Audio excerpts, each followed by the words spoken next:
আসসালামু আলাইকুম বন্ধুরা, সবাই কেমন আছেন? আশা করি সবাই অনেক ভালো আছেন। আজকের সৌদি আরব থেকে ছোট্ট একটা ব্লগ, অবশ্যই ভিডিওর সাথে থাকেন আর ভিডিওটা দেখে যান। তো যাই হোক, প্রথমেই যদি দেখাই আমি আপনাদের, এখানে লাল শাকের আবাদ করছে, আবাদ বলতে চাষ করছে। আর এখানে টাটকা সবজি পাওয়া যায়, আর আমি আইছি সবজি নিতে। আর দেখি কি সবজি নেওয়া যায়। এখানে লাল শাকের চাষ করছে, এখানে দেখা যাইতেছে রসুন, পেঁয়াজ এগুলো চাষ করছে। আর এই ধরনের অনেক কিছুই আছে, অনেক কিছু দেখাবো আজকের এই মাঝরাতে। আর আপনারা আমার ভিডিওর সাথে থাকেন।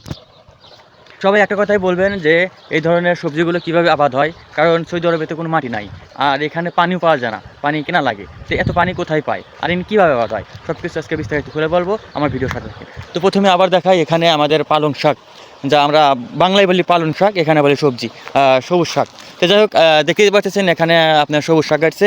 আর এখানটা গাড়ছিল, পরে শেষ হয়ে গেছে। যাই হোক, এখানে কিছু সবজি আবাদ করছে, যাই না কী শাক। আর পানি আসে ড্রেন দেয়া, এই ড্রেন দেখতে পাইতেছেন, এই ড্রেন দেওয়া পানি আসে। তো যাই হোক, আমি আপনাদের পুরো আজকে ভিডিওটা দেখাবো, আমার পাশে থাকেন আর পাশে থেকে ভিডিওটা পুরো উপভোগ করেন। ঠিক আছে, সবাই ভালো থাকবেন আর আমার ভিডিও সাথে থাকেন। এই যে দেখা যাচ্ছে এখানে আপনার পেঁয়াজ রসুন, এখানে গাছটা বড় হয়ে গেছে, আর অনেক বড় হয়ে গেছে বলতে এখানে সবজি শাক, আর ওখানে আরও অনেক কিছু আছে। যাই হোক, কত দূর যাবো না, আমি আপনাদেরকে এখানে এটুকুই ঘুরে দেখাবো। আর এত কিছু ঘুরে দেখার মতো সময় নাই, অল্প একটু সময় আছে, কারণ বেলা তোলা যেতেছে, তাই আমি আপনাদেরকে অল্প কিছু দেখাবো। আর এখানে পানি কোথা থেকে পাই অবশ্যই আমি আপনাদেরকে দেখাবো, আমার সাথে থাকেন।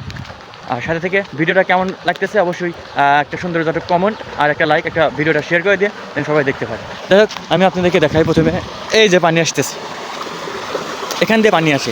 আর আপনারা বলবেন যে এই পানিটা কোন থেকে আসে আর কোথা থেকে আসে, মাটির তল থেকে আসে নাকি এই পানি সাপ্লাই পানি। তো যাই হোক, আমি আপনাদেরকে আজকে পুরো রূপ দেখাবো, আমার সাথে থাকুন। যাই হোক, এটা হচ্ছে একটা হাউস, আর এই হাউসের পানি মনে করেন যে কোথা থেকে আসে আমি নিজেও জানি না, আমি আপনাদেরকে কী বলবো। যাই হোক, আমি দেখি আপনাদের সবাই দেখায়, এই যে দেখা যাইতেছে এখানে পানি, আর এখানে পানি রাখছি, জমাট রাখছি। আর এই পানিটা কোথা থেকে আসে আমি জানি না। তো দেখতেই পাচ্ছেন যে এখানে পানি, আর এই পানিটা আসে কোথা থেকে আমি বলতেছি, জানি বলতে যেটুকু জানি সেটুকু আমি বলতেছি। আর এই পানিটা আসে এই সোলার এই সোলার থেকে পানিটা আসে। আর এই পানিটা আসার উদ্দেশ্য, এখানে কারেন্টের কোনো ব্যবস্থা নাই মার্জার ভিতরে। তো যাই হোক, এই পানিটা তোলে হচ্ছে সোলার দিয়ে। আর একটা দুটো সোলার না, অনেকটি সোলার লাগে। আর দেখতেই পাচ্ছেন তো এখানে অনেক সোলার আছে।